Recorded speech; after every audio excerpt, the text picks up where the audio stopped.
everybody. My name is Jo Stewart-Rattray and I'm going to be your MC for this afternoon.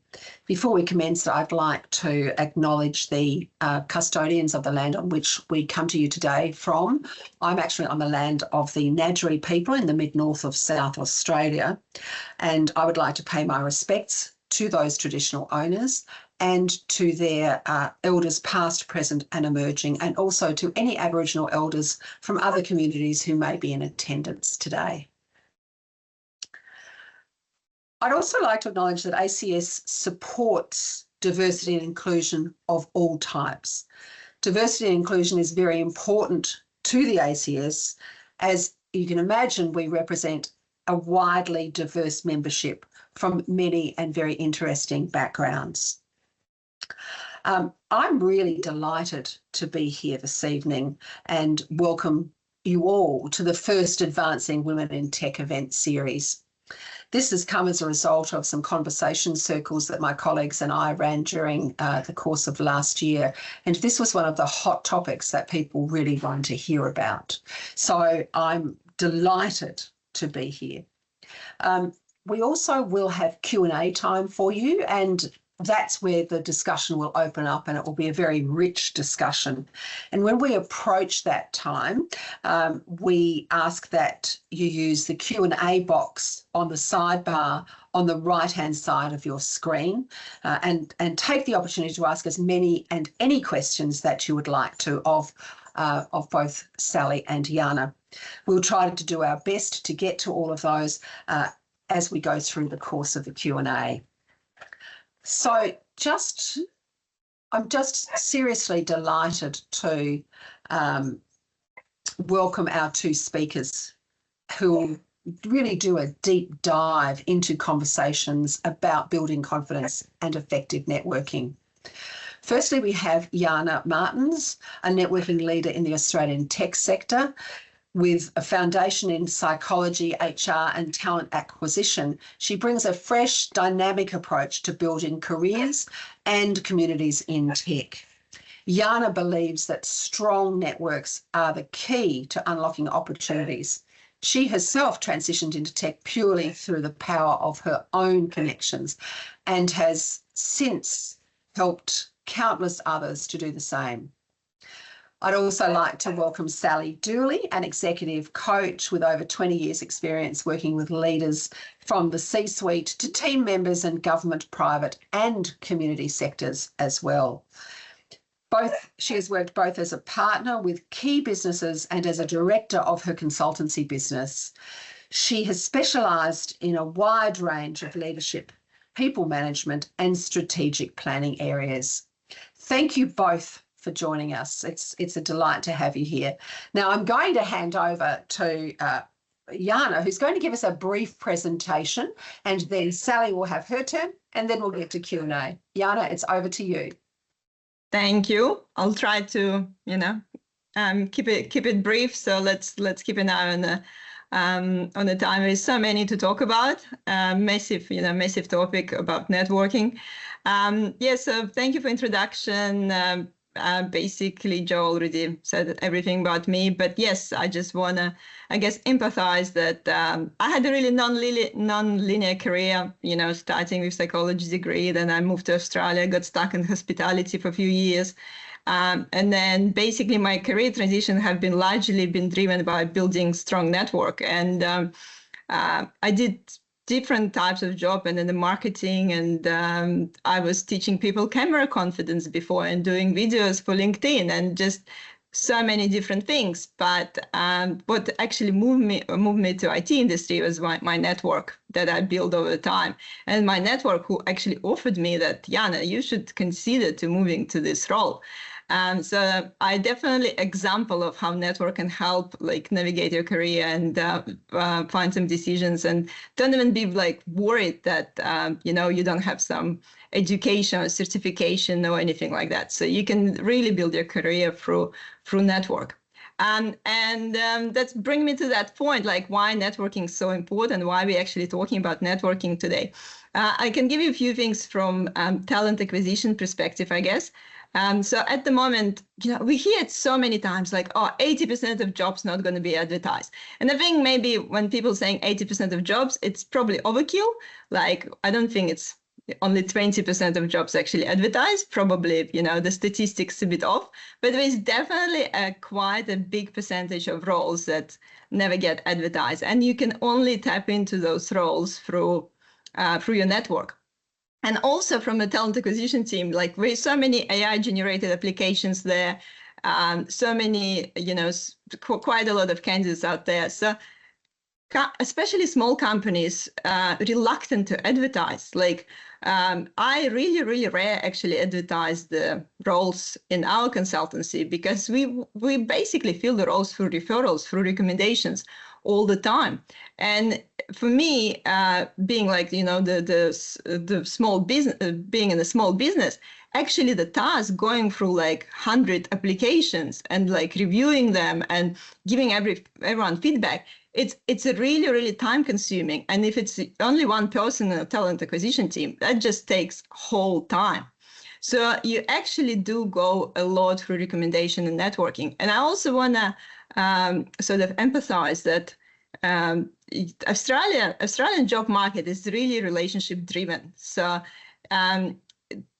it's like kind of once you're in.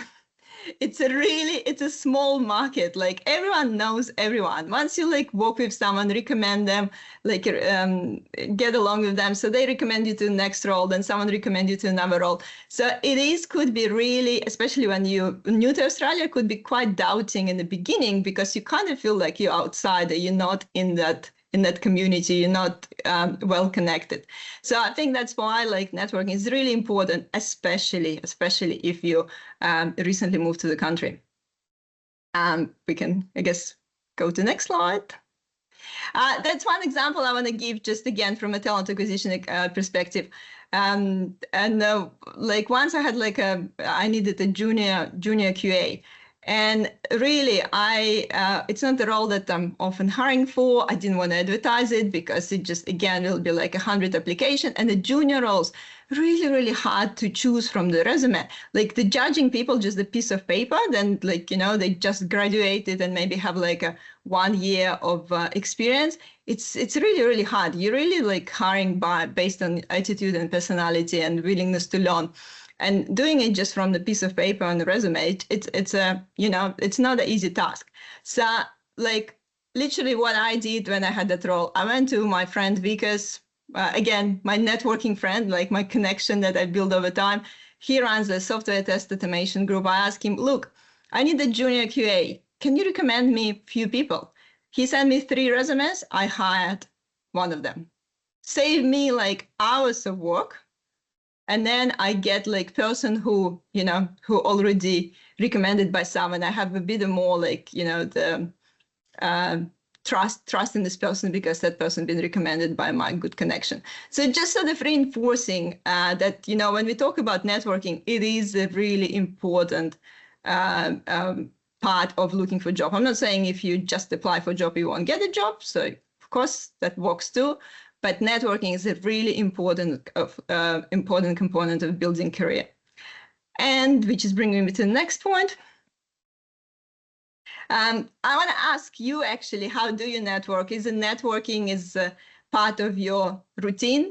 Do you actually making sure that you connect with new people regularly? Because networking, I believe it's a habit. It's not just something you do like suddenly. That like, okay, I'll go and network. No, you need to build that sort of habit of connecting with other people. And you can do it in different ways. Obviously, you can go through your internal network in your company. You can do industry ways. You can do a lot of online networking.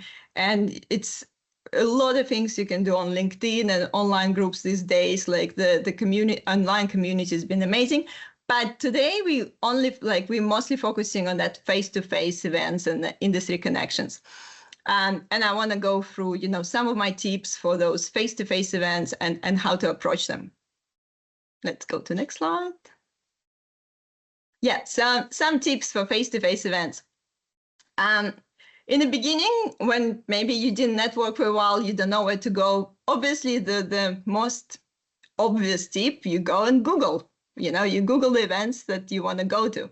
There is a lot of platforms out there. Most popular is a Meetup, Eventbrite, Humanetics, LinkedIn. You can also go to company websites, especially in tech. You can go to, I don't know, Google events or AWS events and things like that. So big companies run quite a few networking and community events. So you probably have to start just with something that, easily available online, and go to a few and see which one you like. But then I think it's really important to explore some recommendations, because once you go to those events and you connect with some people, you really, click with a few people, it's really important to ask them, what other events you attending? Because there is so many events that you can't just simply find by Googling. With so many like closed groups, maybe it's some closed Slack channel, I don't know, Discord group, or just a WhatsApp chat that the people build a community on a particular topic. Some like meetup groups can have real random names as well. I think there's a Cockerheads group that actually software engineers group that doesn't sound like that at all. If you're just searching it on Google, you would never think that it's a software engineering group. So you find the events through people as well and explore what sort of events they're going to. And it's actually, again, about that reciprocity. If you find a good event, share it with your network. Tell them look, I found it really cool meetup. Do you want to come with me? So that's where you sort of build that community of like-minded people. So if you're a bit worried to go to the event because you don't know anyone, you can always connect before you go and reach out to attendees. Not on every platform you can do it, but you can definitely do it on the meetup groups. You can see the attendees on LinkedIn. LinkedIn actually give you the attendees list, and you can connect with people on LinkedIn and simply just send them something as trivial as I'm really looking forward to see you at the event. And also, I think sometimes people, and that's sort of jumping to that confidence tip a bit, but sometimes people feel a bit uncomfortable messaging people you don't know. But look, you just need to do it. And people worry that people don't reply, but send this message to 10 people, 2 people reply. It doesn't matter that 8 didn't reply. Who cares? Just don't even think about it. I think that's one of the things that don't even worry about it. Send 10 messages, 2 people will reply, catch up with them for a coffee before the event, or just say I'll see you at the event. Let's grab a coffee. But just make sure also, don't just stick to that person. You don't come to this event with this one person and then you both sit in one corner and you talk the whole event. You just talk with each other. So make sure, that you go and connect with other people too. Also, really recommend consistency over quality. So sometimes it's really tempting to go to so many different events. You go to data event, and then you go to, I don't know, software development event and the cloud event and things like that. But I think it is quite important to choose some recurring events and join some group as well. And make sure if it's a monthly meetup, just rock up monthly and be part of this community, because that build that trust over time. Even if you just rock up to the event and and you rock up 10 times, people just remember you. They remember that you've been here before. It's already human psychology. It's already built a bit of trust. I remember this person. I've seen them before, and that's give you opportunity. Maybe if you're looking for a job, you can now come to this person and say look, I'm actually looking for a job right now. If you do it in the first event and no one knows you, it's sort of, not the best question to ask when you just meet people. But if you've been in a group for a while, you connect with the members, and then you rock up on your 6th event and you start asking those questions, it doesn't seem like, you're offering someone marry you at the same on the first date. So you already build that connection. And always follow up after events. It's good to ask people their preference, how they would like to stay in touch. I usually connect with people on LinkedIn, but not everyone want to connect on LinkedIn. Some people just don't have LinkedIn or don't want to even check it. So I would always recommend how would you like to stay in touch? Do you want to connect on LinkedIn? Do you want to exchange emails, phone calls, I don't know, WhatsApp? Ask for the preference, because different people have different preference of staying in touch. And make sure to follow up. And I often recommend, even if you spoke with someone and you don't see like that sort of immediate value in the connection, so you don't see that something, immediately click, I still recommend just to send a really, really quick message saying something like, great to meet you at the event. That's it. Because it's always help you to connect the dots later. Like, for example, you bump into this person later, or you saw them on LinkedIn again, and like, I met this person before, but I just don't remember. But then you open your message and you can see your message, when it was sent, to each event. So it's actually help you to like, okay, yes, I met this person like a few months ago at the DevOps Talk conference. That makes so much sense. I use this hack all the time because like, we're all humans. We can't remember like every time who we meet at which event, what's the name. So definitely help yourself by sending those messaging, screenshotting people profile and things like that, just to remember who you connect with. And let's go to next one. I just want to I already mentioned about it, that, like building that trust over time, especially if you're job searching. I really like that little networking paradox picture by Nash, again, one of the person from my connections. And he's basically, showing you that paradox, and we like tend to ask for job at the first interaction, and then only just having genuine intent to build relationship. So make sure don't be that person. Yes, so start with actually genuinely building relationship with the people. Ask their story, share your story after you listen to their story. So and then sort of after you build the trust, ask for help, and make sure to offer help as well. And we'll go to next one. And I want to just basically give you a few other my little hacks here. So that's networking paradox. Yeah, that avoiding being transactional. So you wanna, again, like genuinely build connections. You wanna generally help. Sometimes you wanna think about coming to the events not because you need something, but because you can help. For example, if you already been in the, your dream job, come to the event just to talk to people and tell them how you get there, what's helping you in your career. So it's all about that reciprocity as well, because like if everyone will go to event just to gain something, then I don't think it will be that successful event. So make sure to some events you go to ask for help, with some events that you go to help someone and actually share some knowledge and share some advice. And also think about connecting others. So that works like magic too. When you're talking to someone, and maybe again, like you're talking to someone and maybe you can't see the sort of exact value exchange between you two, but you know that your friend maybe in that area or in that industry, or maybe in a similar company. Just make sure all these connect other people with each other too. And that's momentum happening. So if you start introducing other people to your connections, those people will start introducing you to their relevant connections. And look, if all of us just introduce each other to relevant connections, imagine how easy networking can be. So if like every time you have in mind, okay, like, I just met Sally, like, I think she should talk with like another, executive coach I know. So I'll make sure I'll do the quick message introduction on LinkedIn. And then like maybe in 2 weeks, Sally like see some enterprise architect on LinkedIn, and she's like, oh, I remember Jana connected me. I'll connect her with that enterprise architect because she's recruiting in this space. So that's basically how it works. So just keep it all this in mind. Again, don't look at the networking just sort of as a one-sided process.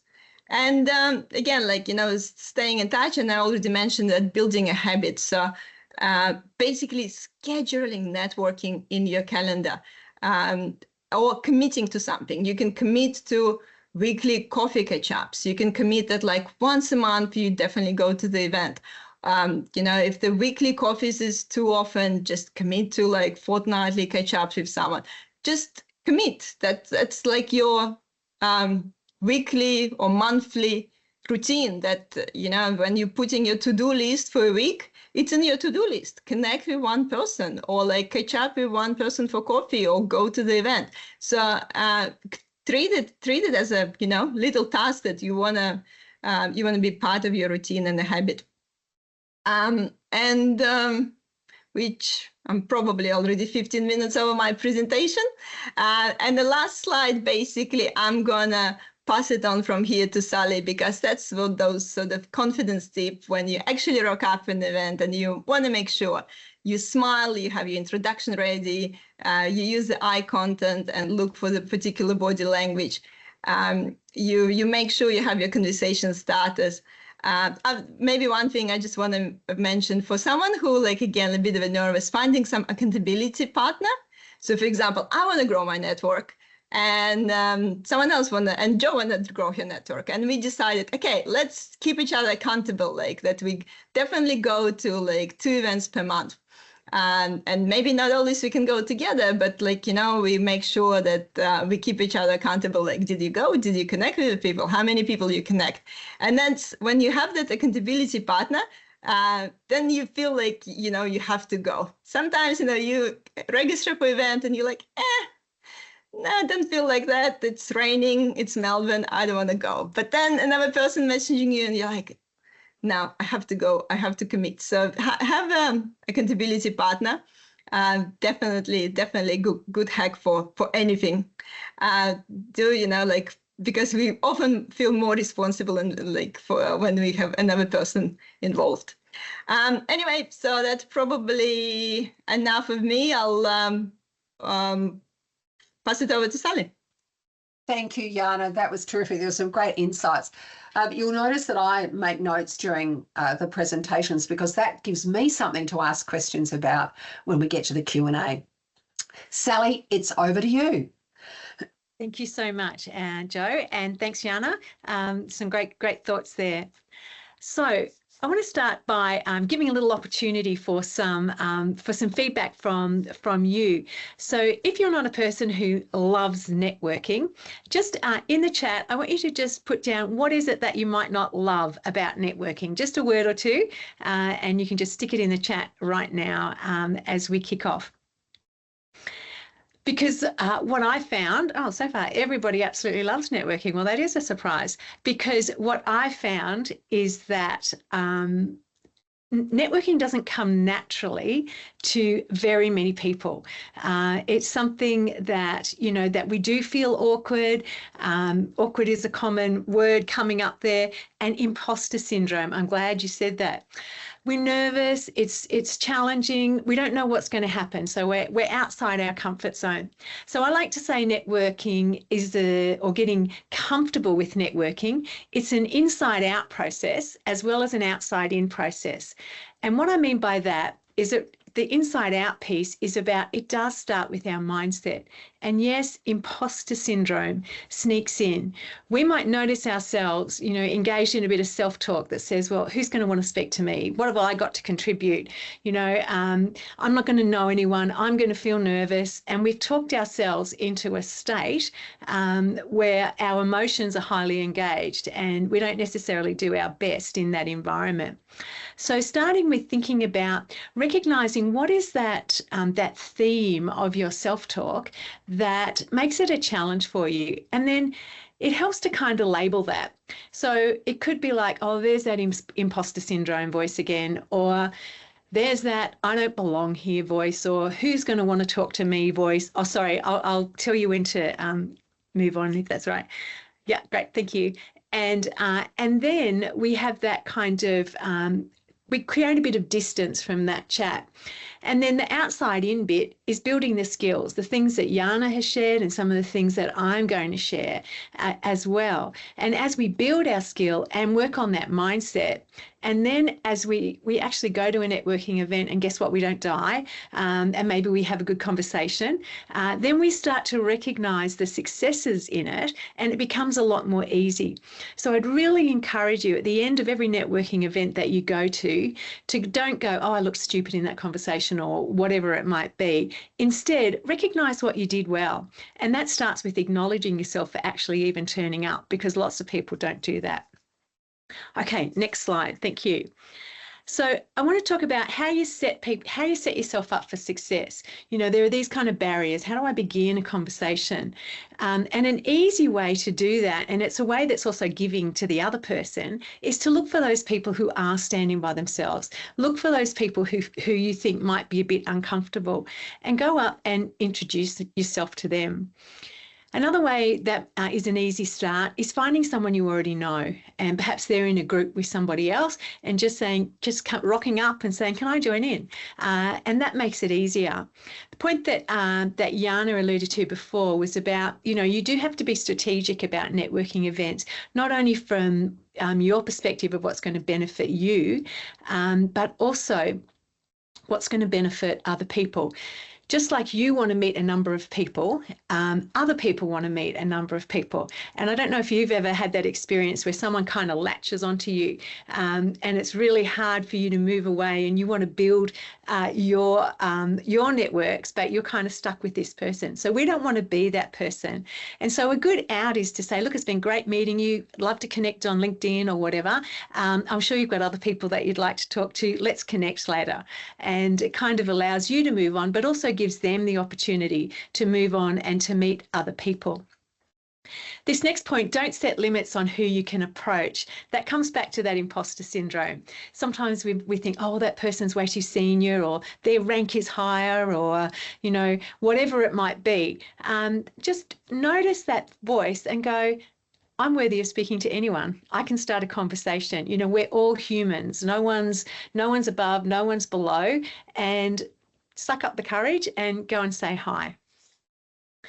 Another point is to think about, what's your goal for going to this particular networking session? You know, is it to meet 5 people? Well, by setting that goal, you set your intentionality, and it's going to help you to move beyond that one conversation and find others. Are you looking for support? Are you looking for a sponsor? Are you just looking to meet more people? Having that really clear goal before you go in helps you make the most of that time. And just a point on that, the research tells us that men and women network very differently. So men are often looking for, they have those specific goals in mind. So it's about career advancement. So they'll be scanning, these are generalizations, of course, but the research does back this up, that, you know, they'll be scanning for the senior people in the room. They'll be looking for a sponsor. Whereas women often network to be able to build their support network. And that's great, and that's fantastic. You know, who goes to women-only events, networking events? You know, often they feel safer, but the problem is that, you know, it's the blokes who are still, you know, occupying a lot of those senior roles. Fortunately, there are lots of women in those roles too, and it varies from industry to industry. But we still have many senior men, or we're going to be influencing other senior men. So it's really helpful to have someone in your network who is male and senior and can kind of coach you and be that mentor in navigating, you know, what can feel like quite a different landscape, particularly if we're dealing with older school kind of ways of operating. And follow up, the final thing. What are you going to do to follow up, to not just leave it there? And it's so easy to not take that time. And Jana's given some great suggestions there already. So let's go on to the next slide, please. So I really encourage you to think about being memorable. And let me just make it really clear, memorable in a good way, not memorable in a kind of eye-rolling, oh my gosh, I couldn't wait to get out of that conversation way. So as I've already said, set your mindset and keep resetting it, keep checking it as you go through. When you are meeting someone, smile. And a smile is really, really powerful. When we smile at someone, we trigger the other person's mirror neurons, which are at the front of our prefrontal cortex. And even if somebody doesn't smile at you, there's kind of this urge within us to want to smile back. And when we do that, we're actually increasing our likability. And when somebody smiles at you, then it makes you feel good and you sort of build that connection. So it's a really basic foundational part of building rapport is that eye contact and that smile. And then introduce yourself confidently. Now, if that doesn't come naturally to you, and again, it doesn't come naturally to everybody, that's for sure, then practice. How do you want to introduce yourself? You know, they say that we have about half a second to make a first impression, and we only ever get one chance to make a first impression. So thinking about what do I want that first impression to look like? What is it that I want to land with the other person? And if I want that to land, what do I have to do? What are the first words out of my mouth? How am I holding my body? You know, we know what confident body language looks like. You know, we stand tall, our shoulders are back, you know, we sort of connect with this energy within us and we become a bit of a presence. And I just encourage you even now to do that wherever you are, you know, just amp up your body language a little to bit more confident and just notice what I'm even feeling it now, you know, what happens in our body and what happens in our emotions when we do that. Be sincere and engaged in the conversation. Don't be looking around the room at the next interesting person that you're wanting to talk to, but just be there present. And I love this principle about engaging above and below the neck. And that comes from the adaptive leadership school of thought, where engaging above the neck is we want to engage intellectually. We want to be able to, you know, respond knowledgeably about what the other person has said or ask questions that build on what they say. But we also want to share our true selves and share our emotions. So don't be afraid of, you know, of smiling, of laughing or being reflective or, you know, it's about noticing what's the emotional content of what the other person is saying and being able to reflect that back. So they're sharing about, you know, a sad situation or a hard situation, you know, being able to go, wow, that must have been really challenging. You know, what was an insight that you took away from that time, you know, and leading on with a question. It's also helpful to mirror, you know, the other person's body language. You know, FBI and all the other kind of detectives out there, you know, they know that that if they want to build confidence and build rapport, it starts by mirroring the other person's body language in a really subtle way. You know, you don't kind of follow their hand movements or anything else. But you notice this when you're just watching people in a cafe, for example, one person leans in, so the other person leans in, or some person's quite expressive, you know, with their body language, then you can be more expressive. But if they're kind of more chill and you're really revved up and over the top, that can have the effect of creating distance between you and them. And maybe you've experienced that yourself when you're, you know, meeting with someone and they're so full of energy, it just kind of sucks the energy out of the rest of the room. So just have that awareness and notice what happens when you kind of experiment a little bit. I already made that point about don't write somebody off, you know, anyone's up for having a conversation with. And then be looking for ways that you can give to them. Maybe, as Jana said, that's an introduction. Maybe it's an idea that pops into your head, or maybe it's that referral. But be careful not to suddenly become the expert in that person's world and be telling them what to do, because nobody likes that either. That can create distance again. We can have the next slide, please. I do have some no-nos, some things that we just don't do it. So the first one is dominating the conversation by staying self-focused. We actually remember the good quality conversations that we have with other people, which usually means that they've actually listened to us. So, you know, we want to share a little bit of, you know, we want to share a bit about ourselves, but we don't want to be talking the whole time. So this kind of seeking to impress the other person with our accomplishments doesn't necessarily leave an impressive kind of feel about the conversation. So, so thinking about, again, that I love that triangle, that hierarchy that Jana just put up.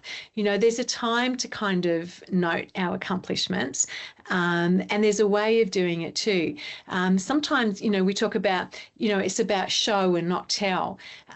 So we might be referencing, you know, when I was working with the secretary of this particular department, and, you know, they noted blah, blah, blah. So I'm not saying, oh, I get to hang out with secretaries. I'm sharing an example. I'm telling a story which gives somebody a bit of context about, you know, what level I operate at, without going, you know, look at me. And when we do that, look at me, it doesn't impress. It kind of, you know, has the opposite effect. The same with the one-upping. This is where somebody shares something that they've done and you just go one step better. Now, you might be able to go one step better, but we're thinking about leaving a positive impression on the other person. And who likes to be one-upped? Probably not too many people. So again, if you're building a longer-term relationship, you can kind of trust that there might be another example, another opportunity to sort of share a little bit more.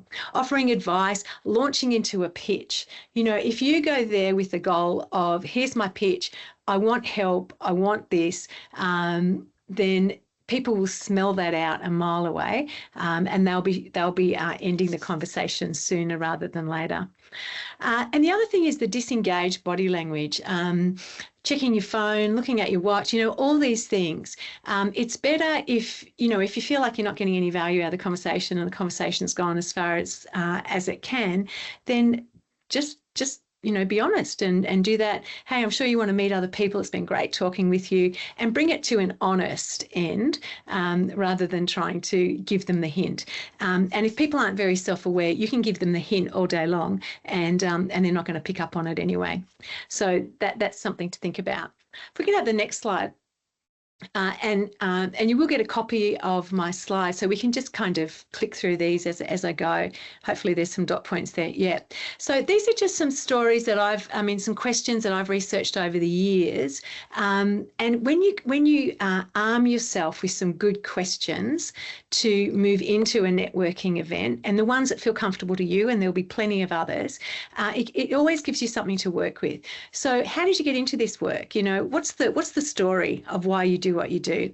What's the most interesting thing you're working on? Next one, we can just flick through these fairly quickly. What's the biggest challenge? What do you love about your role? What would you like to change?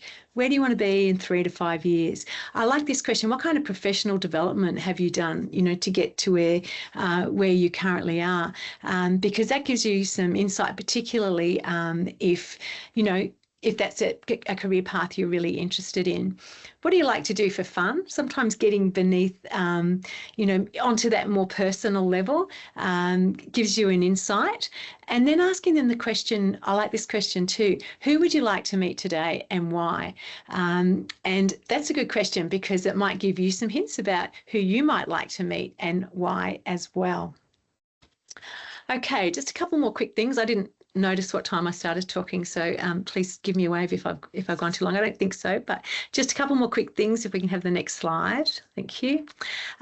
Follow up, and just a few things to think about on the follow up. We can just flick through these dot points pretty quickly. Thank them for, when you follow up, thank them for the specific value you received. So not just great to meet you at that networking event, but make it meaningful. Great to meet you. I really appreciated the way you said blah, or thank you for that great idea. Just makes it more real, more genuine. Also let them know how you could support them. You know, is there anything I could do for you? And as Jana's already said, most people like to connect on LinkedIn, but not everybody. But again, keep that follow-up going on. Like their posts, comment on their posts, share their posts.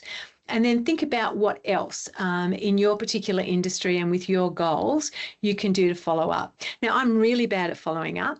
And so I try and book a little bit of time in my diary each week, which is follow-up time. Because else it just won't happen. There's too many other, you know, imminent pressures. But this is the important versus the urgent, because I agree with what Jana was saying, that more and more positions, even across government, now it's It's who you know, because we can't afford to make bad hires. So we want people who are tried and tested, and that's networking is how we often find those people. And the very last one, this is something to think about in terms of you and the team that you have to build.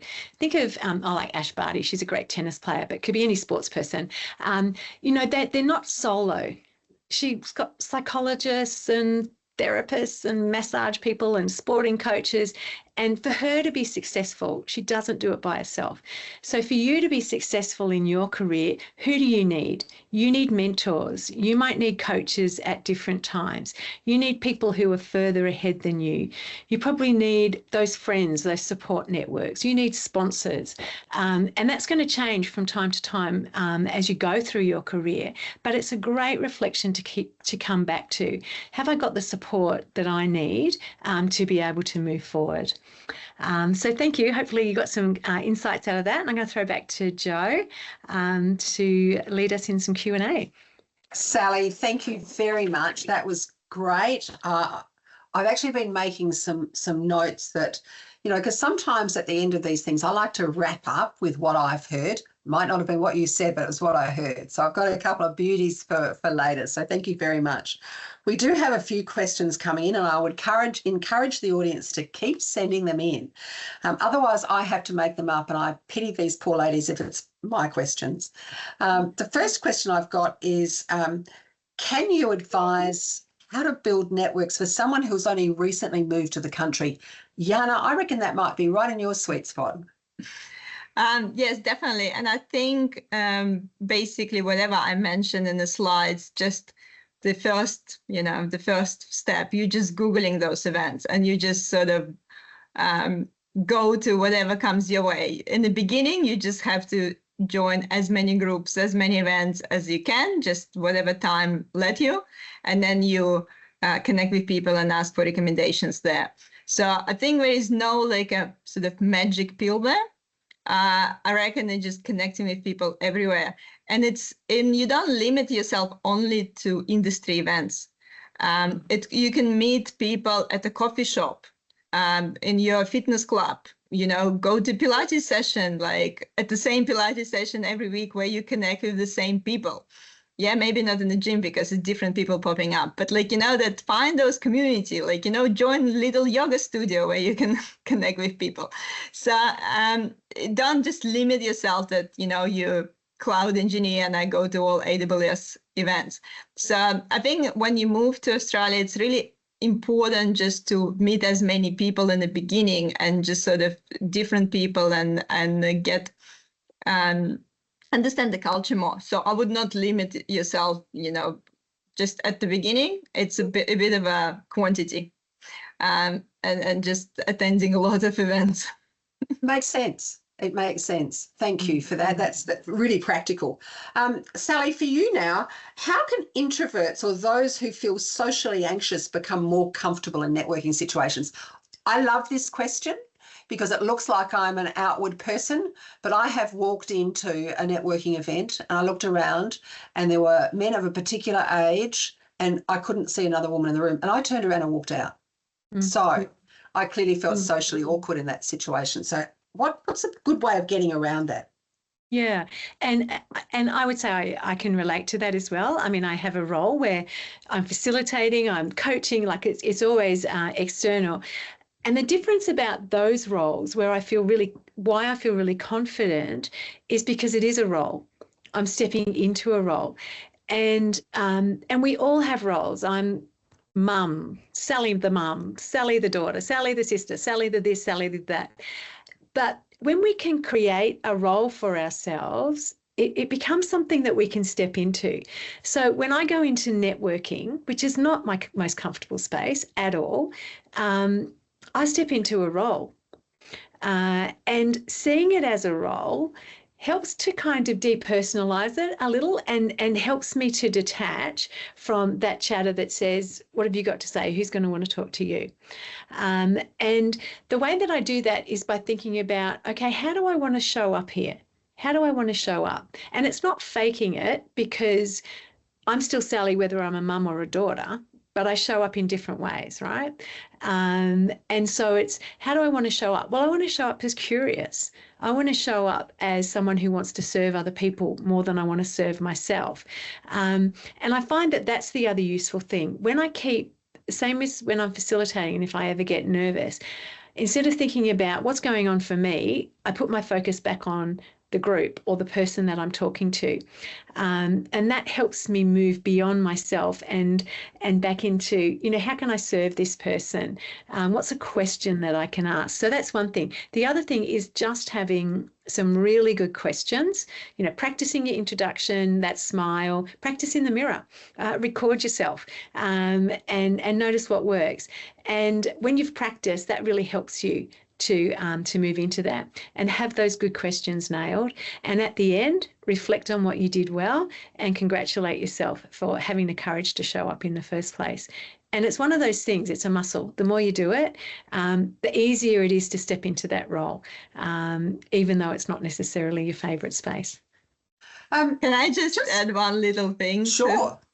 Maybe not about introverted piece, but you mentioned that, if you just walk into an event that's full of men and you sort of don't feel comfortable and, walk away. If I walk into the event with full of men, I will be like, sweet, everyone will remember me.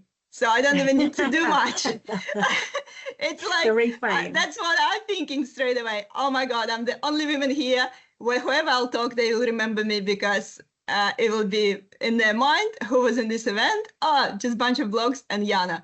So yeah, I've got to say that was not my feeling when I walked into that room, let me tell you. Anyway.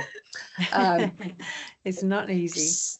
No, Sally, you said something interesting, and I wonder if this is is this a feminine thing? Is this something that women do? And that's thinking about, how do I serve this person? So you don't have to answer it, it's reciprocal, but it just struck me that that's a really feminine thing to think. How do I serve this person? And I think that it's not serve in a sense of how do I be subservient. No, not at all. No. But more, how might I add value? Something back how to do this I person? give? Exactly. Yeah. So how do I progress the situation? Yeah, absolutely. I've got a couple more questions here. Is it appropriate, Yana, this is for you, is it appropriate to ask contact information the first time you meet someone? Yes, I think there's nothing wrong with, if you're at networking event, that's expectation. The people come to the event to network. I always just, when I finish conversation, I'm like, what's the best way to connect? And because I prefer LinkedIn myself, I usually ask directly, do you want to connect on LinkedIn? Because I prefer to keep all my connections there, so I don't need to follow up on any other, ways. I would always just like, are you on LinkedIn? Would you like to connect? Maybe if it's a different situation, you're not in a networking event. So then I think you need to judge by the by the situation. But I don't think there is a harm of asking that question. Like, are you on LinkedIn? Would you like to connect? Yeah, exactly. Thank you. That's great. Also, Sally, for you, how can someone reframe networking from being transactional to being more meaningful? Yeah, I think it's about keeping the focus on the relationship. So that the questions are not just about, give us an overview of your career, but asking those more below the neck kind of questions like, what really inspires you about the work you do? Because people, when the conversation has some positive emotional content, it's much more memorable. We remember things that have emotions attached to them, whether they're negative or positive. So when they're transactional, it's here today, gone tomorrow. But you remember a quality conversation that made you feel something. Sometimes a great way of doing that is sharing stories. But let me add a word of caution. A good story is a short story. Don't launch into this long career story. But sometimes a short story captures something, and you make if it's funny, you make someone laugh. that's a positive emotion that people take away. But it just reveals something of the heart. And when there's that heart-to-heart connection, much more memorable. It's funny you should say that. I actually said to someone, they asked me a question recently about something from my career, and I said, oh, you don't want to know that one. That's the long story. Let me tell you a short story. So I really took the same thing and just truncated it for them, but it was just like that got the laugh to begin with, and all of a sudden that nexus was broken, and it was really good. So yeah, I absolutely think that thing about making people smile and laugh is really important too. Jana, what tips do you have to push yourself to approach people and groups without overthinking the problem? Look, I think there is different techniques. One of the easy techniques, I don't know, I don't remember if it's Mel Robinson or someone said it, just count from 5 to 1 and just don't think. You just count 5, 4, 3, 2, 1 and do your, you know, and ask your question, because just switch your brain to something else. So if your brain start like jumping on this negative thinking, so literally just count in your mind, you know, count down and ask this question. I think have your questions, as Sally mentioning, those great questions, just have those questions ready. And you don't need to be super creative. Those conversation starter could be really simple. How do you find out about this event? Are you enjoying it so far? Who was your favorite speaker? How did you find this this presentation? So just have those like 3 main questions that you always ask, that you don't need to even think about those questions. And then 3, 2, 1, ask this question. Sometimes I do something funny, and I'm like, if I find it hard to, like, people really kind of more closed down and talking between each other, I'll walk in the group and I'll say something like, I'm just going to rudely interrupt your conversation, something like completely like just to make people a bit laugh. And then no one will going to say like, no, you know, you can't interrupt our conversation. So you can come up with any sort of conversations that are comfortable for you. But yes, just do it. Literally just need to practice, and then it will come naturally. Great. Can I throw something in there too, Jo? Yeah, of course. I'm not sure whether I said it, but you know, we remember the conversations where people listened to us really well, and so again, you know, introverts are often really good at listening and not doing the interrupting. So there's a secret weapon that you have right there, and listening and asking prompting questions to help people dig a little bit further. You know, we often think it's the quality of the speaking that determines the quality of the conversation, but really it's the quality of the listening. You know, when people listen to us and ask those little prompting questions to get us a bit deeper, we remember those conversations because they caused an insight to be generated, and that's powerful. Yes, it is. And you mentioned that business about listening, and it's okay for there to be a pause and silence. You know, in the world of sales, they call that the golden silence. Yes. And she loses who goes charging in to break the golden silence. So sometimes that's a really good move. I'm just going to ask one more question, and Sally, and then I'm going to wrap it up. How do you handle rejection or being ignored when reaching out to professionals? Sally, and then Jana. I remember a slogan that I learned from a mentor of mine. It's SW, SW, SW, SW. And it kind of goes, some will, some won't, so what, someone will. And it's just kind of that, you know, that it didn't work with that one, so what, someone else will want to have a great conversation with me. And again, it's a little bit like Jana's 5, 4, 3, 2, 1. It's just, when we have these things set up already, we can just go to them, and it kind of flicks off that feeling of rejection before it has a time to get to take hold. And that is just one person. They don't get to define who you are or shape how you think about yourself. So that's my little mantra. I love that. My grandmother used to say 2 things. You won't get unless you ask. So if you don't ask, you don't get. And what's the worst thing that they can do? They can say no, right? So, absolutely. So that's kind of my mantra on that. Jana, what do you think about this? Yeah, just message more people, someone will reply. but but also be careful, like, you know, if no one replying to you, maybe something wrong with your message. Yeah, so good insight. definitely encourage, you know, message people. And like, if 2 people from 10 reply, 20%, it's a great ratio, you know. But if like no one reply, probably you need to change your message. So just sort of, you know, see what, but again, exactly what you said, people busy, it's not you. You know, I miss messages on LinkedIn all the time, not because I'm doing it on purpose, but because I just have too many. I know some people miss messages from me, and it's just what's happened. Like, is this, we overloaded with the messages, information, and things like that. So it's completely normal if someone doesn't reply, and you can just send another message and say, hey, you know, like, if you really want to connect with this person, follow up again. There's like nothing wrong. Don't pester them every day, but like in a week, send another message. Like, I really wanted to connect. Like, maybe you didn't see my message. Great, thank you. And if there is one piece of advice you wish you'd known earlier about networking, what would it be, Sally? Oh, that's a good one. Get comfortable with being uncomfortable. Perfect. Yeah. I love that. Perfect. Yeah, I feel. You know, I thought.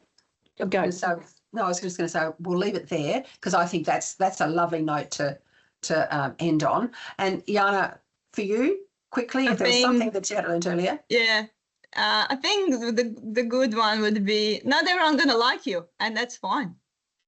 That's true. That's absolutely true, isn't it? Not everyone's going to like you, and that's just the way of the world.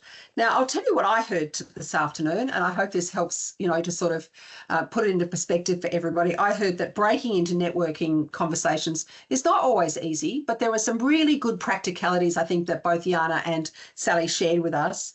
And there are cultural differences sometimes when we're networking, particularly if we're only fairly newly arrived, and Jana helped us with that as well. Putting yourself out there isn't the worst thing you could absolutely do, because, again, the worst thing that somebody else can do to you is not respond. So I thought that was great.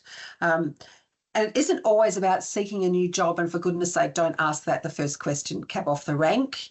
That has happened to me where I've been asked by somebody, so are you going to give me a job? It's like, whoa, back it up. You know, there needs to be some other discussions first. Also, it's about working outside that comfort zone, you know, and we all have a comfort zone. And some days are not networking days for me. And I've just realised that, you know, that whole thing about me walking into that room and seeing all of those suits, I just went, yeah, no, this is not it today. I'm tired. I just don't think I can deal with it. And for me, that's all right. But I loved that notion of putting yourself in a situation where you look for the person who's standing by themselves, go talk to them, look for another woman perhaps, or indeed set that goal saying, I am going to meet 5 people here today. I think that's brilliant. Or get 5 business cards or 5 connections on LinkedIn. I love it. And do remember to smile. You are far more approachable when you smile.